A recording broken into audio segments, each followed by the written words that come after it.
Caleb Clark for CNN I Report, Brattleboro, Vermont, September 3rd. Senator Patrick Leahy is coming to where I work. That's why I actually have a suit coat on.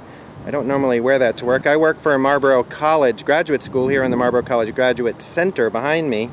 And the Organic Trade Association is moving into the 4th floor. And Leahy is coming to announce, I believe, some grants and involvement he's had in legislation in the past, right to our little school here in little Brattleboro, Vermont. I'm keeping an eye out for him now.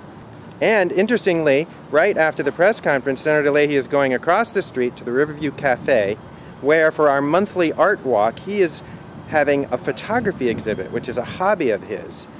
And I believe it's pictures that he's taken in and around the Senate for years. Very interesting. I just saw his car pull in here. Hello, everyone. Can I have your attention? This is really a momentous occasion for the Organic Trade Association. The sound is also really good up at the podium because I'm experimenting with using an audio recorder separate from the camera. And I put one up at the podium before anyone got there and just hit record. The Organic Trade Association is celebrating its 25th year, so this is very exciting for us in this year to come to Vermont. We do have a Washington, D.C. office, as the Senator well knows. We feel very strongly that our strength is out here where the organic agriculture base is. Vermont was so welcoming to us and provided a grant from the Vermont Economic Progress Council that really made it possible for us to make this move. We are thrilled today to have Vermont Senator Patrick Leahy with us. And as you know, that he was chairman of the Senate Agriculture Committee, and he wrote and passed the Organic Foods Production Act as part of the 1990 Farm Bill. I can't believe it, we're already working on the next Farm Bill. It seems like we just finished the last one and we're already working on the next one. He is the person that you go to on organic issues in Washington, and he has helped this industry grow when it was growing at a rate of 22% a year, and when it, as they say, fell off a cliff and only was growing at a rate of 5% a year. So, but I am happy to report, Senator, that we are back on the upswing in the growth, and it's looking really positive for the organic industry as it continues to evolve and expand. Thank you. Christine, I appreciate what you said. It's nice to see you home. It's nice to have you in Windham County, which is home for you. I have to go up the road a little bit, and unfortunately you're going the right direction. You go the other direction, of course you leave the state. So I'm glad you're here. I'm glad that the Organic Trade Association is going to have its home here. I see Secretary Albee. Roger, I've known forever and ever. We've worked together on so many agricultural matters, and Roger, this has to be a pretty happy day. No, all of you. Fred Kenny, who worked for me a long time ago in Washington, so I thought maybe I might know the rudiments about being a senator. I could be on my own, and came here. Ellen Lovell was my chief of staff, the same thing. She just sort of kicked me out and said, here, I got to go back and run things at home. And so it's great, because especially in this, I first got the idea of the organic standards and labeling program from Vermonters. And Christine's heard the story before, and Ellen and others certainly know it. And incidentally, I do appreciate seeing a couple of Jerry Garcia ties around here. That's an inside joke. And I'll tell you a story about that afterward. But we put together the 1990 Farm Bill. I remember when we passed that, it was considered by Time Magazine as the most progressive environmental bill of that year. And we're there for President George H.W. Bush, first President Bush, was signing, and they have it on very thick paper, so it's about this high. And he just signs one page, and just for the signing, he leans to me, he whispers, he said, Patrick, you read every page of this? I said, Mr. President, you're the one signing it. I read just about as much of it as you did. And he cracked up. Everybody wanted to know in the press what it was we were laughing about, and today you finally know. But back then it was considered a crunchy program of some sort, then it was a corporate, then it was all points apart. Well, when I first started writing this, and really did come from talking to farmers here in Vermont saying, we're willing to do these standards, we're willing to do what's right, but please set some national standards so that people want to compete. We'll compete with anybody, provided it's a level playing field, provided everybody else has to follow the rules.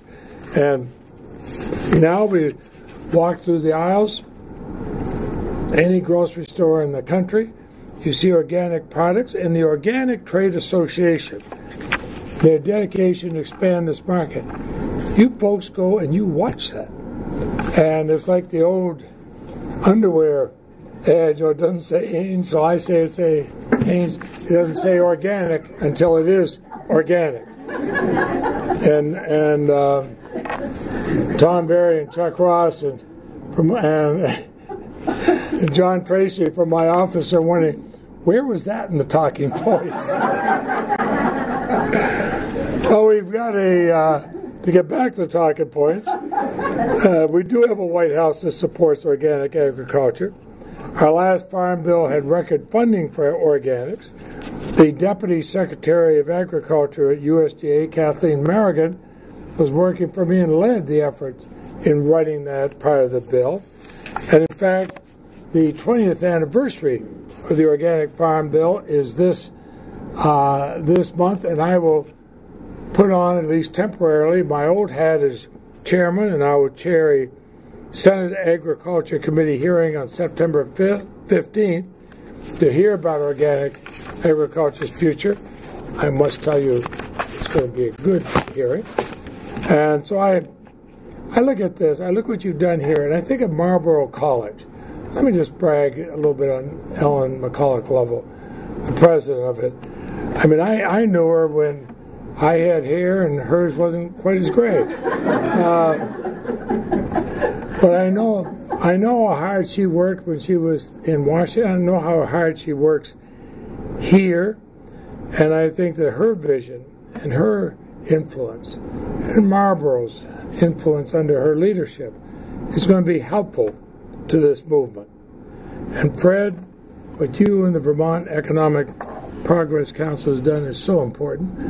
You're making sure that it's not a one-stop thing, that something lasts afterward, and that there will be not only jobs, but it's going to make everything better. So with all that, I will skip the other talking points, but just to say this makes me so happy because those of you who were there 20 years ago know what we had to fight to get this through. We know I remember Jesse Helms telling the former chairman who wouldn't let it go forward when he was chairman, and when I became chairman we could, telling me, well, you know, that's a bitching. You won't have $10,000 worth of business. What are you doing all this time? It's how many billions now? And so it is worthwhile. And so thank you all. David, thank you for the time, and it's great to be home.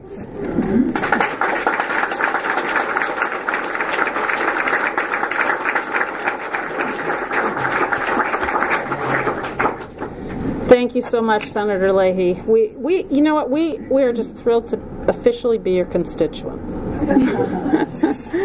So now we are going to have the official signing.